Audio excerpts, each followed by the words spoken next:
এই কথা যখন উমরের সামনে নবীজি বলছেন, উমর বলেন, ইয়া রাসূলুল্লাহ, আপনি যে বলছেন আপনারে ভালোবাসতে হবে সন্তানের চাইতে বেশি, স্ত্রীর চাইতে বেশি, ও নবী, আমি আপনারে কসম ওই রবের, যেই রবের হাতে আমার প্রাণ, আমি আপনারে দুনিয়াতে যত আমার আত্মীয় স্বজন আছে, স্ত্রী সন্তান আছে, সবার থেকে আমি আপনারে বেশি ভালোবাসি।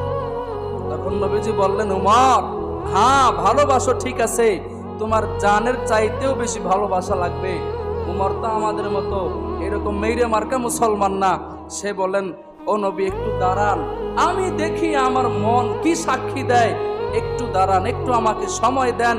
ওমর রাদিয়াল্লাহু তাআলা আনহু সাথে সাথে বলেন নাই, একটু চুপ থেকে এরপর নবীকে বললেন, পয়গম্বর, হ্যাঁ আমি কসম করে বলতেছি, আমি কসম করে বলতেছি, আমি আপনাকে আমার জীবনের চাইতে, জানের চাইতেও বেশি ভালোবাসি।